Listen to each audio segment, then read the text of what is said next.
Les amis, salut, coucou, bonjour et bienvenue comme tous les jeudis à ce mini-webinaire qui est basé sur un thème que vous m'avez demandé par mail à l'adresse suivante contact@grmcoaching.fr. Je souris, je rigole parce que je sens mon chat, il est en dessous là, et va pas tarder à, je pense, il va pas tarder à grimper. Alors aujourd'hui, nous allons aborder un thème qui concerne l'être humain. Pourquoi? Parce que l'être humain est un être de fuite ou c'est un être de combat.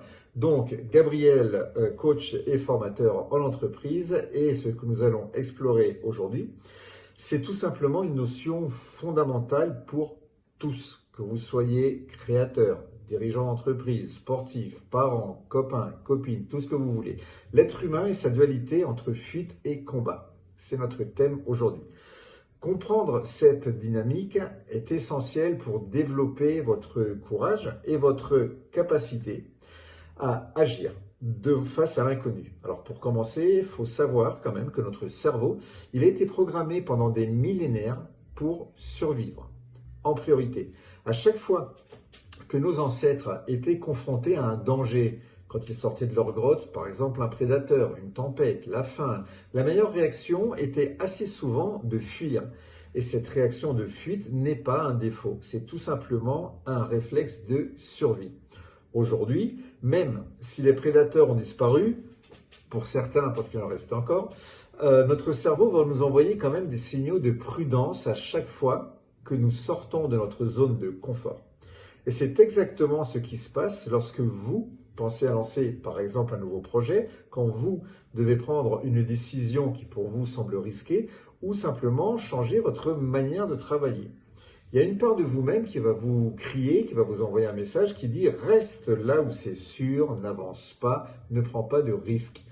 Mais ce n'est pas toute l'histoire. Pourquoi? Parce que l'histoire dit que l'être humain est aussi capable de combattre, de résister et de se dépasser. Cette part de nous, que nous pourrions appeler l'être de combat, se manifeste à chaque fois que nous choisissons d'agir malgré la peur. Il peut s'agir d'un sportif, par exemple, qui va préparer une compétition majeure. Ça peut être un entrepreneur qui ose lancer une entreprise malgré l'incertitude actuelle. Et ça peut être également une personne qui décide de changer radicalement sa vie. D'accord? Donc cette dualité fuite et combat, elle existe en chacun de nous.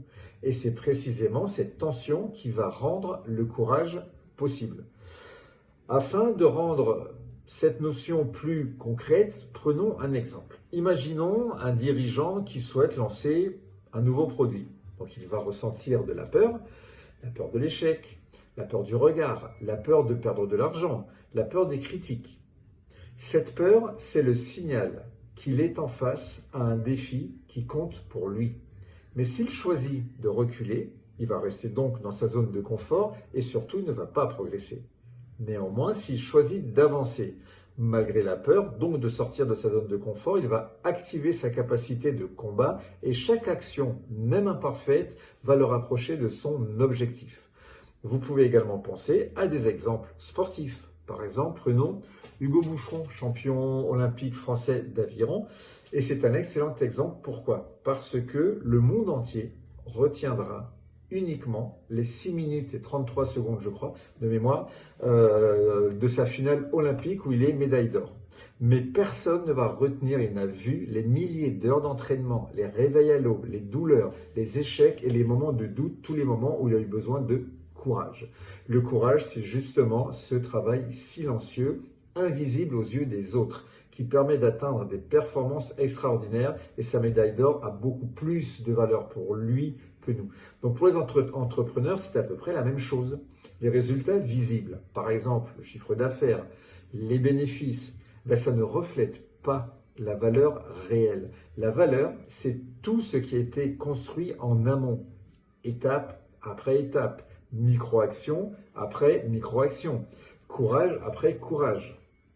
Alors maintenant, comment peut-on appliquer ça au quotidien? Déjà, identifions une situation où on a ressenti de la peur ou même de l'incertitude Notons ce qui relevait de la fuite, donc cette part de vous qui vous faisait reculer, et également notons ce qui relevait du combat, la part de vous qui voulait avancer malgré tout. Attention, quand je dis combat, c'est confrontation, c'est surtout pas bagarre, hein. Ensuite, réfléchissez à une action concrète que vous pourriez entreprendre pour exercer votre courage. Ça peut être un petit pas, mais surtout un pas déterminé, même petit. L'important, ce n'est pas la taille du pas, mais le fait de franchir cette résistance intérieure qui vous pousse à ne pas avancer. Deuxièmement, entraînez-vous aussi à ressentir votre peur sans vous laisser paralyser par elle. Chaque fois que vous êtes confronté à l'inconnu, notez les sensations que vous ressentez dans votre corps, notez vos pensées, notez également les émotions. Acceptez-les comme des signaux et non pas comme des barrières. Et puis demandez-vous, posez-vous une question, quelle est la première action que je peux entreprendre? Qu'est-ce que je pourrais faire pour avancer malgré la peur que je ressens? Faites ce premier petit pas et observez les résultats, éventuellement ajustez. Et vous verrez qu'avec le temps, vous allez renforcer votre courage, votre adaptabilité et votre confiance en vous. Enfin, souvenez-vous également que le courage, c'est surtout pas l'absence de peur. Le courage, c'est justement avancer malgré la peur. C'est reconnaître que l'inconfort est le signe que vous êtes sur le chemin de la croissance. C'est transformer chaque tension que vous allez vivre, chaque tension intérieure, vous allez la transformer en moteur d'action. C'est ce qui va distinguer ceux qui restent dans l'inaction de ceux qui créent, innovent et réussissent, se surpassent. Donc, posez-vous cette question, dans quelle situation ai-je laissé ma peur dicter mes décisions?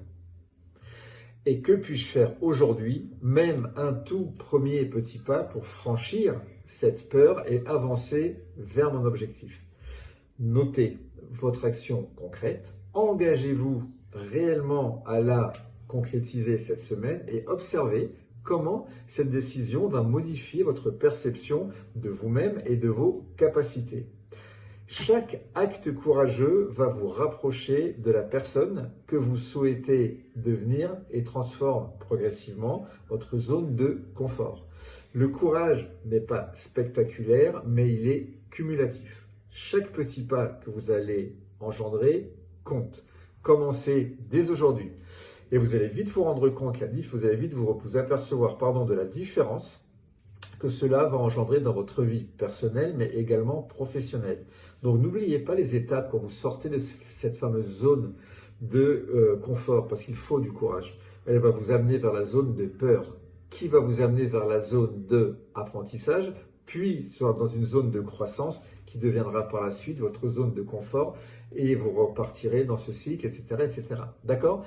Je vous souhaite une excellente continuation. Je vous donne rendez-vous jeudi pour un prochain webinaire qui sera basé, vous l'avez bien compris, sur un thème que vous m'avez demandé par mail à l'adresse suivante contact@grmcoaching.fr.